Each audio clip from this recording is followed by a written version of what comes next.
Hey everyone, and welcome to this explainer. Today we're diving into a genuinely transformative journey from the book, The Architecture of Persistence. We live in a world that is just completely obsessed with overnight billionaires, viral sensations, and these flashy, unbelievable success stories. But today, we're going to deconstruct a much more relatable, grounded story of an ordinary guy. It's a story that strips away all the hype and redefines what it actually takes to win over the long haul. And we're kicking it off right now with a fundamental question. Okay, let's get into this by basically tossing out everything society tells you about what creates success. Seriously, because when we look at the absolute titans of industry, the people standing at the very top of the mountain, we tend to make these massive, sweeping assumptions about how they actually got there. We construct these comfortable little myths in our heads just to explain the giant gap between their reality and ours. First up, it's not raw, unbridled talent. We all love the myth of the born genius, right? It is so tempting to look at a prodigy and think, well, they were simply hardwired to win from birth. But the source text makes it incredibly clear, and the data backs this up, that initial, natural talent frequently plateaus. Without the grit to sustain and develop it, talent alone is rarely enough to carry someone through decades of adversity. It's definitely not just stumbling into dumb luck either. We tend to think that highly successful people just had the universe randomly hand them a golden ticket. But as the text illustrates, what we casually call luck is almost always the invisible result of relentless, behind-the-scenes preparation finally intersecting with a fleeting opportunity. And nope, it isn't starting out with a massive pile of money in the bank. Generational wealth certainly provides a nice safety net, sure, but it isn't the core driver of the kind of unstoppable persistence we're talking about today. Instead, the foundation of true, lasting achievement comes down to one really powerful, often painful decision. The decision to never stop moving forward, no matter how heavy the resistance gets. Section 1. The Illusion of Success. To really get a grip on this concept, let's establish our protagonist's ordinary world, looking at a guy who started out exactly like millions of others around the globe. He came from a completely average family. There was no wealthy background, no famous connections to magically open doors for him in high places, and absolutely zero special advantages. He was the kind of guy who drove a beat-up sedan, worked a standard middle management job, and basically lived paycheck to paycheck. He had big dreams, obviously, but dreams alone don't pay the rent. For a long time, fear just kept him paralyzed. He was stuck on the couch, watching successful people on TV, wondering why he couldn't build a life like theirs without any inherent safety nets or trust funds to fall back on. Section 2. The Reality of Failure. Eventually, though, that gnawing desire for change completely outweighed his fear of the unknown. He finally decided to take action, leading us straight to his first major ordeal in the business world.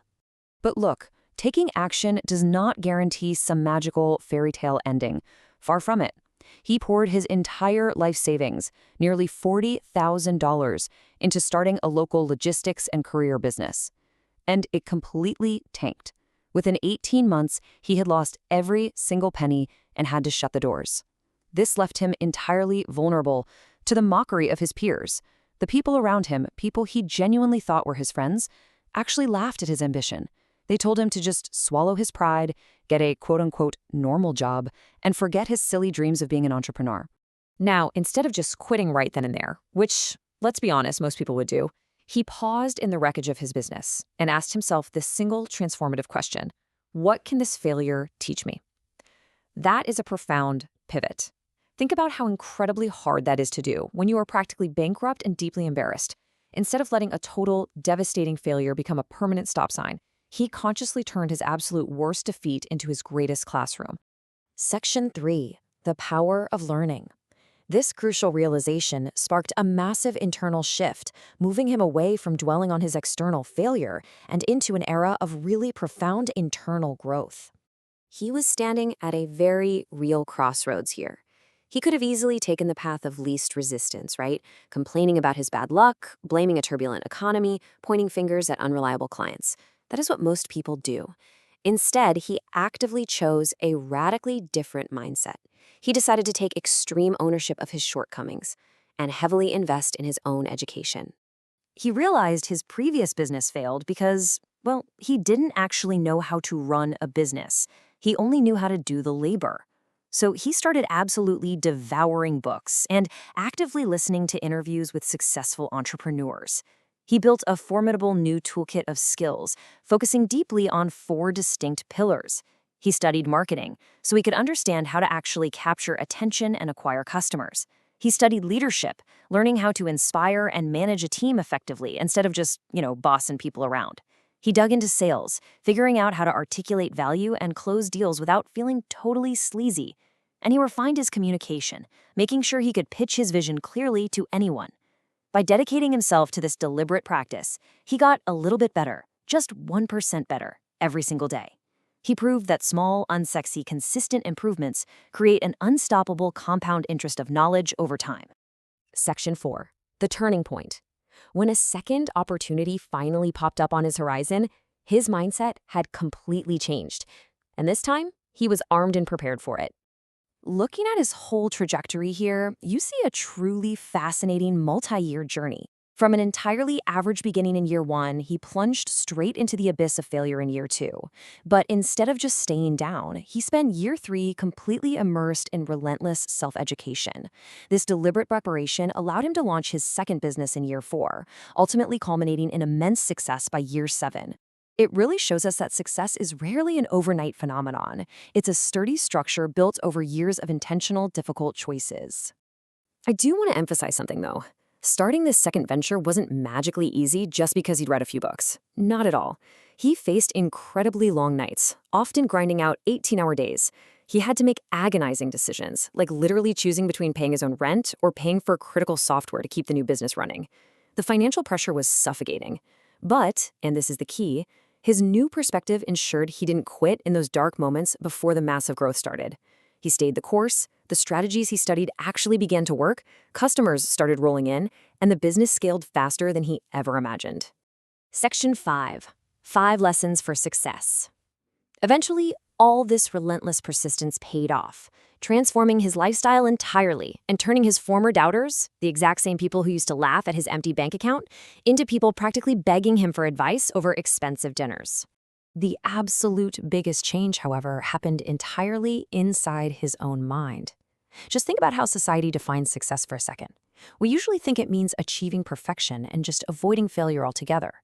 But he realized the true definition of success, and this completely flips how we should all view setbacks. Success doesn't mean you avoid failure. It means refusing to let failure become the end of your story. It is the resilience to pick up the pen and write the next chapter when the current one ends in disaster. From this incredible journey, the source text pulls out these 5 actionable steps. Think of this as a blueprint you can apply whenever you feel stuck in your own career. Number 1, dream big, but start small. You absolutely need a massive, compelling vision to pull you forward, but you have to break that down into tiny, unglamorous daily tasks so you don't get completely overwhelmed.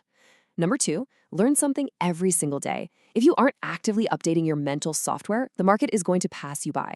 Number 3, treat failure as feedback, not defeat. A mistake isn't an indictment of your character. It's just objective data showing you a flaw in your current strategy. Number 4, stay consistent even when no one else believes in you. Motivation is a fleeting emotion, but discipline, doing the actual work when you are exhausted and doubting yourself, that is what builds empires. And number 5, refuse to quit. The harsh reality of the business world is that success often belongs to the person who simply outlasts the competition.